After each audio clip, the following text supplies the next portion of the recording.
The European Union has come to an agreement on the Artificial Intelligence Act. And in this video, we're going to talk about what that means for you, what that means for the development of AI, and how that might protect you while also maybe taking away some rights. Smash like, smash subscribe. Let's get into the episode.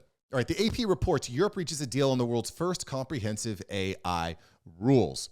The European Union negotiators clinched a deal on Friday on the world's first comprehensive artificial intelligence rules, paving the way for legal oversight of AI technology that has promised to transform everyday life and spurred warnings of existential dangers to humanity. Which, listen, the reason why regulation always happens because of some existential risk. Now, if you're new to the channel here, I have not been silent on this fact. I recognize that there are some major changes coming to humanity. We're looking at hundreds of millions of jobs being displaced over time, huge technology improvements that we don't fully understand. And let's face it, big companies, they really are just trying to make as much money as quickly as possible. You can see consolidation of technology as well, monopolization where the rich just get enormously rich, where you have a massive gap of haves and have-nots. I don't know exactly how this is going to roll out. Certainly the government needs to pay attention. But again, as we get deeper into this article, into this Artificial Intelligence Act, you're going to start to see some points I think are really important for us to think about when we're creating legislation moving forward. Let's continue. So skipping ahead here to the European Parliament will still need to vote on the act earlier next year, but with the deal done, that's just a formality. Brando Banifi, an Italian lawmaker co-leading the body's negotiation efforts, told the Associated Press late Friday. It's very, very good, he said by text message after being asked if it included everything he wanted. Obviously, we had to take some compromise, but overall very good. The eventual law wouldn't fully take effect until 2025 at the earliest and threatens stiff financial penalties for violations up to 35 million euros or 7% of the company's global turnover. So as you can see, it's not fully locked in yet, but it's, the precedent has been set. It sounds like this thing is basically going to be good to go. Generative AI systems like OpenAI's ChatGPT have exploded into the world's consciousness, dazzling users with the ability to produce human-like text, photos, and songs, but raising fears about the risks the rapidly developing technology poses to jobs, privacy, copyright protection, and even human life itself. So we talked a little bit about jobs where organizations like the World Economic Forum anticipate over the next 12 months, 80 million jobs displaced, and huge consulting groups like McKinsey predicting 30% of the global workforce displaced over the next 7 years. Pretty big deal. You might say that's a big deal. You might say that's a big deal. Frankly, going into 2024, as an AI business consultant, I can already see the writing on the wall that companies are going to really start to implement AI into their sales and customer service process. So you need to be learning this stuff. You need to be up on this stuff, which, by the way, if you want to keep up, you can sign up for the newsletter at aiupdate.ai. aiupdate.ai. We're going to keep you educated in the loop. The other problems that they're talking about here are privacy, which I think are important. I mean, Spain actually banned ChatGPT for a period of time, citing privacy concerns. You have people like Nikki Haley, for example, making it part of her platform to say, hey, you're not going to have a social media account without submitting your social security card and your government issued ID. No anonymity. So but where does that privacy start? You know what I'm saying? Do you want the government to be setting those rules? Do you want companies to be setting those rules? Should we, the people, be setting those rules? The privacy is a major concern, a major thought. Anytime you're signing over terms of service to join something like Facebook, you're basically saying, my privacy, take it. Do you want your privacy or do you want the convenience of having Google Maps tell you where you are and where the speed traps are and how to get where you want? These are things that we need to be thinking about. Copyright protection. I was speaking to a couple of attorneys I've actually spoken to on this, and it does sound like there is case law, there is precedent in place to determine who owns what when it comes to copyright protection. I think there's a lot of hullabaloo about, Midjourney and who owns the images that are generated from that. And so, not an attorney here, but it sounds like there's enough case law. I don't necessarily know that we need a ton of new law and regulation to stop that. In the human life itself, I mean, this one's pretty obvious if you've seen The Terminator, but, more realistically, you could have issues where AI executes an order, but doesn't really understand or comprehend all the reasons why, and maybe it sets off some nuclear bombs, starts a nuclear holocaust, maybe it shuts down power grids, maybe it, these AI drones become self-aware and start doing problems, shutting. I mean, there's all sorts of existential problems to human life when it comes to what we don't fully understand about AI. Let's continue. Now, the US, UK, and China and global coalitions like the group of 7 major democracies have jumped in with their own proposals to regulate AI, though they're still catching up to Europe, which, I don't know. I don't know if I buy this. China is way ahead when it comes to developing and regulating. The advantage that China has is that they've got 5G, massive programs for facial recognition software. Even in schools, they're scanning kids' brainwaves. They know when your kid is looking at their phone or taking a yawn. I mean, China has a massive advantage because of the combination and the power of combining state and business. They're just going to have a huge advantage over the rest of the world. So I think that's something the world needs to be thinking about is, how do we regulate in this way where we can still be a part of building the infrastructure, the AI infrastructure, the AI roadways, so that, it's not fully dominated by one country or one company. Let's skip ahead here. The AI Act was originally designed to mitigate the dangers from specific AI functions based on their level of risk from low to unacceptable. But lawmakers pushed to expand it to foundation models, the advanced systems that underpin general purpose AI services like ChatGPT and Google's Bard chatbot. Foundation models looked set to be one of the biggest sticking points for Europe. However, negotiators managed to reach a tentative compromise early in the talks, despite opposition led by France, which called itself instead for self-regulation to help homegrown European generative AI companies competing with big US rivals, including OpenAI's backer, Microsoft. So again, this is the big question here. This is the big question. Do you let companies develop, accelerate, and be competitive in the market, or do you stamp them out from a government level if they're not paying the right people, have the right lobbyists, or doing things in a way that the politicians feels above board? Again, I think there's a good discussion to be had here, and it's something that we'll be watching closely here on the channel. It's something that I'm certainly paying close attention to. Okay, now this part is really important here. The companies building foundation models will have to draw up technical documentation, comply with EU copyright law, and detail the content used for training. So that's a problem there, because if you're an AI company and you're developing these models, you don't want to be putting all your stuff out there publicly. I know there's this idea of we need to release the code, but listen, you have intellectual property. Your company has trade secrets. If you're having to give up this information, you could be putting your entire company at risk.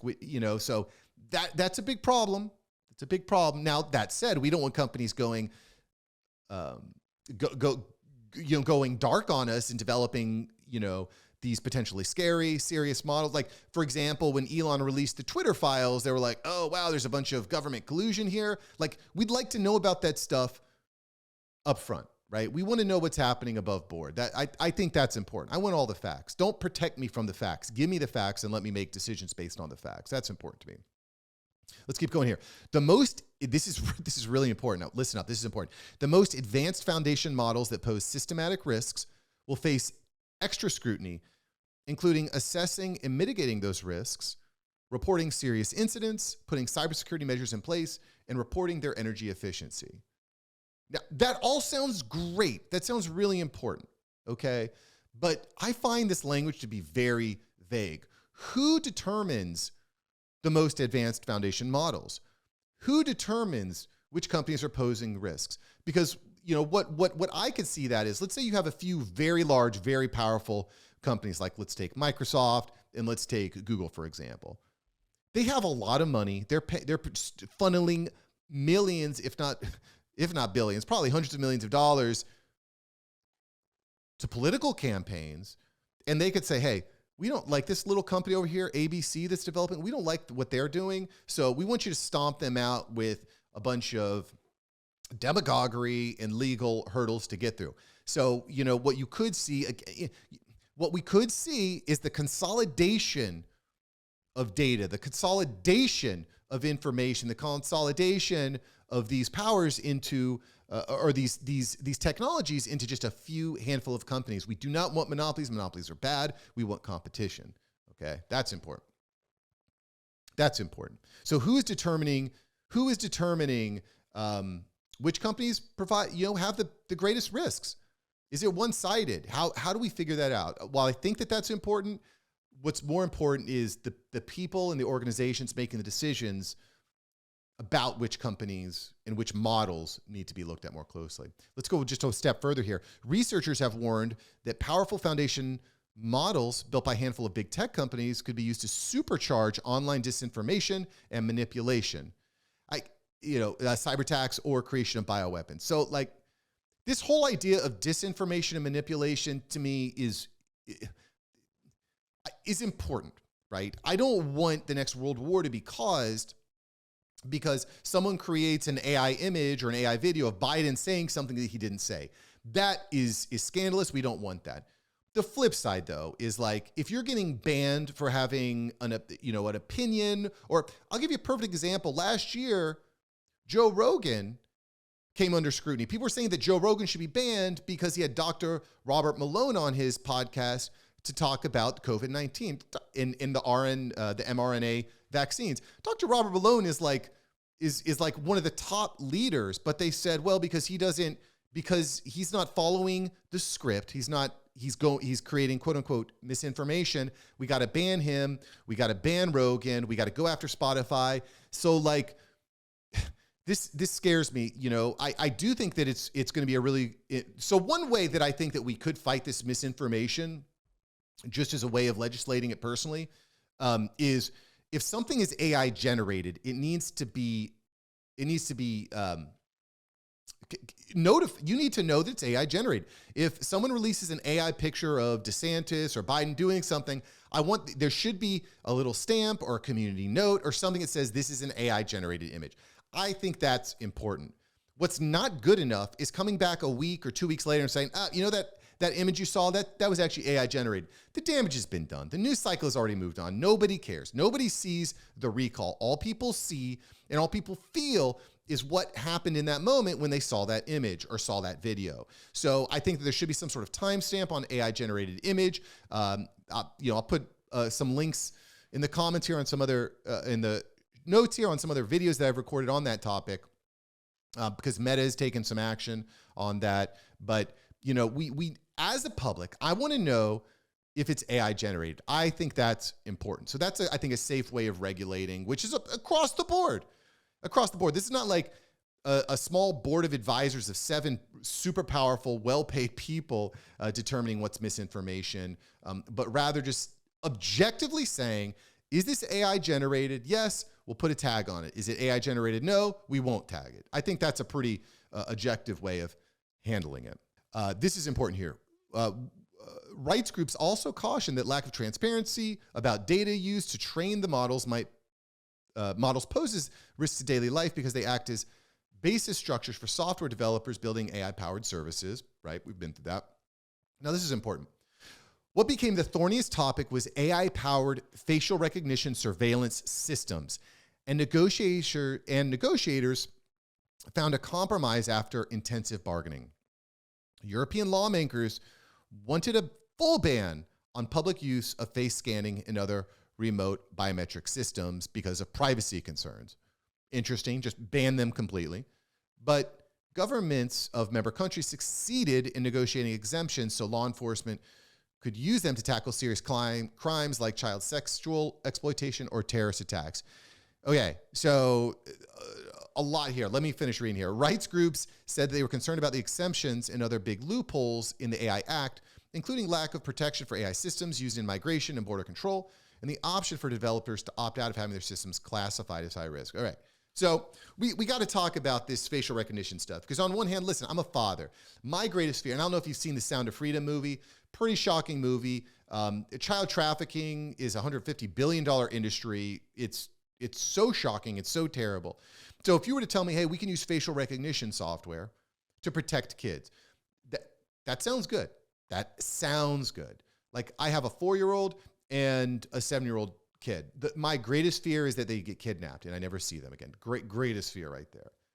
But if you're telling me that we've got video surveillance and facial recognition technology, and it's basically impossible to kidnap them because the surveillance systems are so powerful that they can find them anywhere in the world, like that helps me sleep at night. The problem is, and if you've seen this Will Smith movie, Enemy of the State, you know that that can easily be turned against you. That can be easily turned against political opponents. That can be easily turned against the people, right? I mean, like, again, just to go back to COVID, because do people not remember what happened in 2020? There were a lot of rights that were infringed upon, businesses being shut down, no freedom of movement. You know, if you don't get a vaccine, you can't work. You can't go to the grocery store. You can no longer be a member of society. There were truckers that were in Canada that were protesting against this, and the government shut down their bank accounts. Like, if you implement AI-powered video surveillance, facial recognition softwares, you are ushering in the next era of humanity, where AI programs are able to monitor every single thing that you do, everywhere you go, everywhere you look. I mean, it might just be inevitable at this point, but these people are very, very intelligent. Okay, the surveillance state is very intelligent, and if they know that my greatest fear is having my children kidnapped, they can use that to say, "Hey, Mark, we need this because what are you going to do if your kids get kidnapped? We're going to use the facial recognition technology to get them back. We're going to get them back, Mark, so you'll be okay." And I'll say, "Yeah, you know what? You're right. Let's do it." But what you're not understanding is that there's a lot of other potential risks and problems that you might not foresee. You might not foresee it. So I think this is really important for us to keep in mind as citizens and stewards of one another, right? Listen, there's no doubt in my mind that AI is going to completely transform the way that the world works, the way that humans interact. And obviously we're covering it on this channel. Thanks for liking, subscribing. I'm going to keep bringing you the newest news. But we need to look at the whole picture when we're developing these regulation systems. While I totally agree that things need to be done, you cannot displace 30% of the global workforce and not have problems to humanity. Agreed. But is using government AI facial recognition software and surveillance a good idea? There's a lot of hazards there. Is using and applying small government bodies and small boards to regulate up-and-coming AI developers a good idea? Well, there's risks there too. So let's keep the dialogue open. Thanks for subscribing. I'll catch you in the next video. Peace.